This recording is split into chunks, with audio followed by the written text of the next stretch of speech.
Republic Kannada ಮೊದಲು ಸುದ್ದಿಯನ್ನ ಪ್ರಸಾರ ಮಾಡಿದ್ದು ಮತ್ತು ನಿರಂತರವಾಗಿ ವರದಿಯನ್ನ ಪ್ರಸಾರ ಮಾಡ್ತಾ ಇದೆ. ನಮ್ಮ ವರದಿಗೆ ಸರ್ಕಾರ ಎಚ್ಚೆತ್ತುಕೊಂಡಿದೆ. ಕೂಡಲೇ ಈಗ ಹೈ ವೋಲ್ಟೇಜ್ ಮೀಟಿಂಗ್ಗೆ ಈಗ ಹೊಸಪೇಟೆ ಸಾಕ್ಷಿ ಆಗ್ತಾ ಇದೆ. ತುರ್ತು ಸಭೆಯನ್ನ ಕರೆದಿದ್ದಾರೆ ಜಲಸಂಪನ್ಮೂಲ ಸಚಿವ ಡಿ.ಕೆ. ಶಿವಕುಮಾರ್. ಮಧ್ಯಾಹ್ನ ಹೊಸಪೇಟೆಯ ಗೆಸ್ಟ್ ಹೌಸ್ನಲ್ಲಿ ಸಭೆಯನ್ನ ನಡೆಸಲಿಕ್ಕಿದ್ದಾರೆ ಜಲಸಂಪನ್ಮೂಲ ಸಚಿವರು. ಬಳ್ಳಾರಿ, ವಿಜಯನಗರ, ಕೊಪ್ಪಳ ಜಿಲ್ಲೆಯ ಶಾಸಕರು, ಸಂಸದರೊಂದಿಗೆ ಡಿ.ಕೆ. ಶಿವಕುಮಾರ್ ಸಭೆಯನ್ನ ನಡೆಸಲಿಕ್ಕಿದ್ದಾರೆ.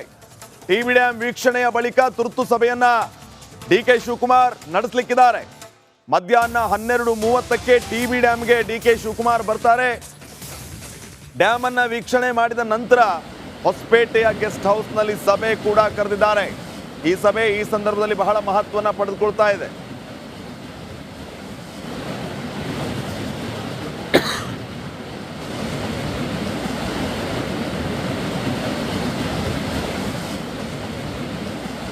ಡಿ.ಕೆ. ಶಿವಕುಮಾರ್ ಅವರು ಈಗಾಗಲೇ 12:30ಕ್ಕೆ ನೇರವಾಗಿ ಟಿಬಿ ಡ್ಯಾಮ್ಗೆ ಬರ್ತಾರೆ. ಡ್ಯಾಮ್ ವೀಕ್ಷಣೆ ಮಾಡ್ತಾರೆ. ಅಲ್ಲಿ ಚೈನ್ ಲಿಂಕ್ ಎಲ್ಲಿ ಕಟ್ ಆಗಿದೆ, ಏನೆಲ್ಲ ಸಮಸ್ಯೆ ಆಗ್ತಾ ಇದೆ, ಈಗ ಔಟ್ಫ್ಲೋ ಎಷ್ಟಿದೆ, ಇನ್ನೂ ಎಷ್ಟು ನೀರು ಕಡಿಮೆ ಆದರೆ ಈ ಅವಾಂತರ ತಪ್ಪುತ್ತೆ, ಈ ಎಲ್ಲ ವಿಚಾರಗಳ ಬಗ್ಗೆ ಮಾಹಿತಿ ಕಲೆ ಹಾಕುವಂತಹ ಕೆಲಸ ಡಿ.ಕೆ. ಶಿವಕುಮಾರ್ ಅವರಿಂದ ಆಗುತ್ತೆ. 70 ವರ್ಷಗಳ ಇತಿಹಾಸದಲ್ಲಿ ಈ ರೀತಿ ಆಗಿಲ್ಲ ಅನ್ನುವಂತಹ ಮಾಹಿತಿ ಇದೆ. ಅಂದರೆ ಚೈನ್ ಲಿಂಕ್ ಕಟ್ ಆಗೋದಾಗ್ಲಿ, ಮತ್ತೊಂದು ಅವಾಂತರ ಆಗಿಲ್ಲ. ಆದ್ರೆ ಈಗ ಯಾಕೆ ಈ ರೀತಿ ಆಯ್ತು, ಅಧಿಕಾರಿಗಳ ನಿರ್ಲಕ್ಷ್ಯ ಅನ್ನುವಂಥ ಪ್ರಶ್ನೆ. ಟಿಬಿ ಡ್ಯಾಮ್ನ 19ನೇ ಗೇಟ್ನಲ್ಲಿ ಚೈನ್ ಕಟ್ ಆಗಿರೋದು, ಚೈನ್ ತುಂಡಾದ ನಿರ್ದಿಷ್ಟ ಜಾಗದ ವಿಡಿಯೋ.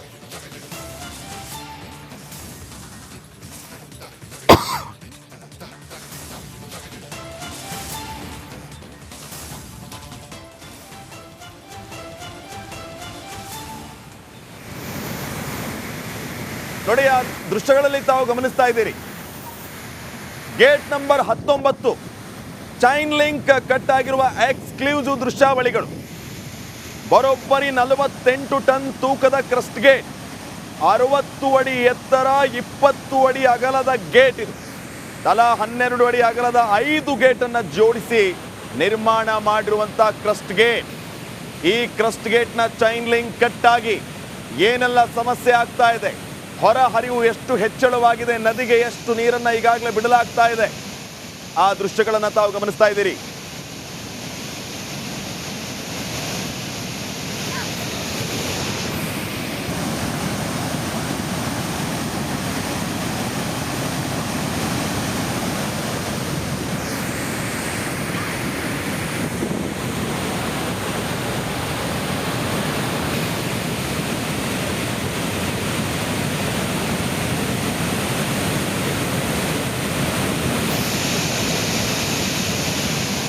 ಯಾವ ರೀತಿ ಕಟ್ ಆಗಿದೆ, ಅಲ್ಲಿ ಚೈನ್ ಲಿಂಕ್ ಕಟ್ ಆಗಿರುವಂತಹದ್ದು. ಮತ್ತೊಂದು ಕಡೆ ಈಗಾಗಲೇ ಅಧಿಕಾರಿಗಳು ಹೇಳ್ತಾ ಇದ್ದದ್ದು ಆಸುಪಾಸು 1 ಲಕ್ಷ ಕ್ಯೂಸೆಕ್ ನೀರು ಬಿಡಲಾಗಿರೋದು ಅಂತ. ಇನ್ನು 20 ಫೀಟ್ ನೀರು ಕಡಿಮೆ ಆಗಬೇಕು.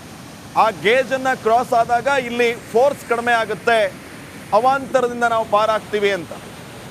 ಆದರೆ ಇನ್ನೂ ಆ ದೃಶ್ಯಗಳನ್ನು ನಾವು ಗಮನಿಸ್ತಾ ಇದ್ರೆ ಯಾವ ರೀತಿ ನೀರು ಹೊರಹರಿವು ಹೆಚ್ಚಾಗಿದೆ, ಅಲ್ಲಿ ಯಾವ ರೀತಿಯ ಸಮಸ್ಯೆ ಆಗಿದೆ ಅನ್ನೋದನ್ನ ಆ ಚೈನ್ ಕಟ್ ಆಗಿರುವಂಥ ಗೇಟ್ನ ದೃಶ್ಯವನ್ನ ತಾವು ನೋಡ್ತಾ ಇದ್ದೀರಿ.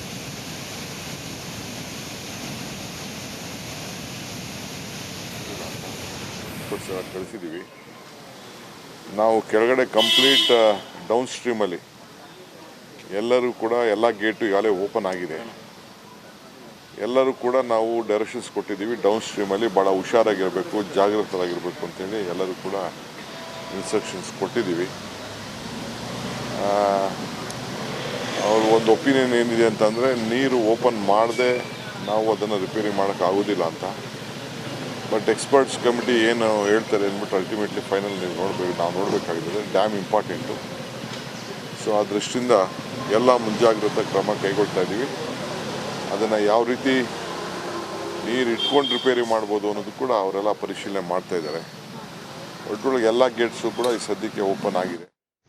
ಈ ಎಲ್ಲ ವಿಚಾರಗಳಿಗೆ ಸಂಬಂಧಪಟ್ಟಂತೆ ಇನ್ನಷ್ಟು ಮಾಹಿತಿಯನ್ನ ಕೊಡ್ತಾರೆ ಪ್ರತಿನಿಧಿ ಸುರೇಶ್. ಈಗ ನೇರ ಸಂಪರ್ಕದಲ್ಲಿ ಜಾಯ್ನ್ ಆಗ್ತಾ ಇದ್ದಾರೆ. ಸುರೇಶ್, ಚೈನ್ ಲಿಂಕ್ ಕಟ್ ಆಗಿರುವಂಥದ್ದು ಎಷ್ಟೆಲ್ಲ ಪರಿಣಾಮಗಳಿಗೆ ಕಾರಣ ಆಗ್ತಾ ಇದೆ, ಪರಿಣಾಮದ ಅರಿವು ಈಗ ಸದ್ಯಕ್ಕೆ ಅಧಿಕಾರಿಗಳಿಗೆ ಇದೆಯಾ? ಮೀಟಿಂಗ್ ಮಾಡಿದ್ರೆ ಆಗಲಿಲ್ಲ, ನಾವು ಹೇಳ್ತಾ ಇದ್ರಿ ಬೆಳಿಗ್ಗೆ ಅಧಿಕಾರಿಗಳ ನಿರ್ಲಕ್ಷ್ಯದಿಂದಾಗಿ ಈ ರೀತಿಯ ಘಟನೆ ಆಯಿತು, ನೀರಿಲ್ಲದ ಸಂದರ್ಭದಲ್ಲಿ ಇವರು ಮುತುವರ್ಜಿಯನ್ನ ವಹಿಸಿದ್ರೆ ಇವತ್ತು ಈ ರೀತಿಯ ಪರಿಸ್ಥಿತಿ ಬರ್ತಿರ್ಲಿಲ್ಲ ಅಂತ. ಈಗೇನ್ ಮಾಡ್ತಿದ್ದಾರೆ ಅಂತ. ಖಂಡಿತವಾಗ್ಲು ಶ್ರೀಪಾದ್, ಇದನ್ನ ಮತ್ತೊಮ್ಮೆ ಒತ್ತಿ ಹೇಳಿದ್ರು ಕೂಡ ತಪ್ಪಾಗ್ಲಿಕ್ಕಿಲ್ಲ. ಯಾಕೆ ಅಂತ ಹೇಳೋದಾದ್ರೆ, ಈಗ ವಿಜಯನಗರ ಮತ್ತು ಬಳ್ಳಾರಿಯ ಸಂಸದರು ಬಂದು ಕೂಡ ಅವ್ರನ್ನ ಕೇಳಿದ್ದಾರೆ. ಆದ್ರೆ ಅವ್ರು ಹೇಳಿರ್ತಕ್ಕಂಥ ಉತ್ತರ ಏನು ಅಂತ ಹೇಳಿದ್ರೆ, ಸರ್ ನಾವು 75% ನಾವು ಅದನ್ನ ರಿಪೇರಿಗಳನ್ನ ಮಾಡ್ತೇವೆ ಅಂತಕ್ಕಂಥ ಮಾತನ್ನ ಹೇಳ್ತಾರೆ. ಅದಕ್ಕೆ ಅನುದಾನದ ಕೊರತೆನೋ ಏನೋ ಅಂತಕ್ಕಂಥದ್ದು ಈಗಷ್ಟೇ ಇನ್ನು ಗೊತ್ತಾಗ್ಬೇಕಾಗಿದೆ. DCM DK ಶಿವಕುಮಾರ್ ಅವರು 12ವರೆಗೆ ಬಂದು ಹೊಸಪೇಟೆಯ ವೈಕುಂಠ ಅತಿಥಿ ಗೃಹದಲ್ಲಿ ಒಂದು ಸಭೆಯನ್ನು ಕೂಡ ಮಾಡ್ಲಿಕ್ಕಿದ್ದಾರೆ. ಈಗಾಗಲೇ ಏನು ಸಂಸದರಾದಂತ ತುಕಾರಾಮ್ ಅವರು ಬಂದು ಡ್ಯಾಮ್ ಅನ್ನ ವೀಕ್ಷಣೆ ಮಾಡಿ ಅಧಿಕಾರಿಗಳ ಹತ್ರ ಮಾಹಿತಿಯನ್ನ ಪಡಿತಿದ್ದಾರೆ. ಸಂಬಂಧಪಟ್ಟಂತಹ ಎಲ್ಲ 3-4 ಜಿಲ್ಲೆಯ ಜಿಲ್ಲಾಧಿಕಾರಿಗಳು ಮತ್ತು ಜನಪ್ರತಿನಿಧಿಗಳಿಗೆ ಈಗಾಗಲೇ ಮೆಸೇಜ್ ಅನ್ನ ಕೊಟ್ಟಿದ್ದಾರೆ. ಏನು ಮಾಡಬಹುದು ನೀರನ್ನ ಉಳಿಸ್ಲಿಕ್ಕೆ ಮತ್ತು ರೈತರು ನಿಮ್ಮ ಜೊತೆಗೆ ನಾವಿದ್ದೇವೆ ಅಂತ ಹೇಳಲಿಕ್ಕೆ ಯಾವ ರೀತಿಯ ಸಭೆಗಳನ್ನ ಮಾಡ್ತಾರೆ ಮತ್ತೆ ಯಾವ ರೀತಿಯ ಧೈರ್ಯವನ್ನ ತುಂಬ್ತಾರೆ ಅಂತಕ್ಕಂಥದ್ದು ಸದ್ಯ ಕಾದು ನೋಡ್ಬೇಕಾಗಿರ್ತಕ್ಕಂಥದ್ದು. 12 ಗಂಟೆಗೆ ಜಿಂದಾಲ್ಗೆ ಬಂದು 12ರಿಂದ 12:30 ಅಷ್ಟೊತ್ತಿಗೆ ಹೊಸಪೇಟೆಗೆ ಬಂದು TB ಡ್ಯಾಮ್ ಅನ್ನ ವೀಕ್ಷಣೆ ಮಾಡಿ ವೈಕುಂಠ ಅತಿಥಿ ಗೃಹದಲ್ಲಿ ಸಭೆಯನ್ನ ಮಾಡ್ಲಿಕ್ಕಿದ್ದಾರೆ ಶ್ರೀಪಾದ್ ಪಾಟೀಲ್. ಓಕೆ ಸುರೇಶ್, ಈಗ ಅಲ್ಲಿ ಕ್ರಸ್ಟ್ ಗೇಟ್ ನ ಚೈನ್ ಲಿಂಕ್ ಕಟ್ ಆಗಿ ಹೆಚ್ಚು ಅಂತಂದ್ರು 1 ಲಕ್ಷ ಕ್ಯೂಸೆಕ್ ನೀರು ಔಟ್ಫ್ಲೋ ಇದೆ ಅನ್ನೋಂಥದ್ದು ಗೊತ್ತಿರೋದು. ಜೊತೆಗೆ ಈಗ ನದಿ ಪಾತ್ರದ ಜನರು ಎಲ್ಲೆಲ್ಲಿ ಇದ್ದಾರೆ ಅವರು ಎಚ್ಚರ ವಹಿಸಬೇಕು ಅನ್ನುವಂತಹ ಅಲರ್ಟ್ ಮೆಸೇಜ್ ಅನ್ನು ಕೂಡ ಕೊಡಲಾಗಿದೆ.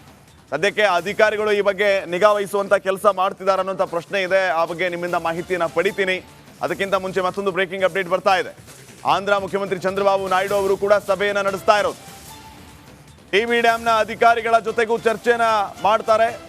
ಯಾಕಂದ್ರೆ ಇಲ್ಲಿ ಈ ರೀತಿಯ ಸಮಸ್ಯೆ ಆಗಿರೋದ್ರಿಂದ ಪಕ್ಕದ ಆಂಧ್ರ ತೆಲಂಗಾಣದಲ್ಲಿಯೂ ಕೂಡ ಆತಂಕ ಮನೆ ಮಾಡಿದೆ.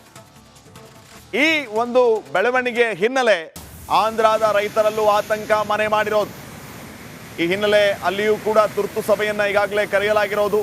ತೆಲಂಗಾಣದಲ್ಲಿಯೂ ಕೂಡ ಈಗ ಆತಂಕ ಮನೆ ಮಾಡಿದೆ. ಆಂಧ್ರ ಮತ್ತು ತೆಲಂಗಾಣ ಇಲ್ಲಿನ ರೈತರಿಗೆ ಈಗ ಆತಂಕ ಕಾಡ್ತಾ ಇದೆ. ಕಾರಣ TB ಡ್ಯಾಮ್ನಿಂದ ನೇರವಾಗಿ ಆಂಧ್ರ ಮೂಲಕ ಹರಿದು ಹೋಗುವಂತಹ ತುಂಗಭದ್ರಾ ನದಿ, ಆ ನದಿ ಪಾತ್ರದ ಜನರು ಮತ್ತು ಅಲ್ಲಿ ಹೊಂದ್ಕೊಂಡಂತೆ ಇರುವಂತಹ ಜಮೀನುಗಳ ರೈತರಿಗೆ ಸಹಜವಾಗಿ ಈ ಆತಂಕ ಮನೆ ಮಾಡಿತ್ತು.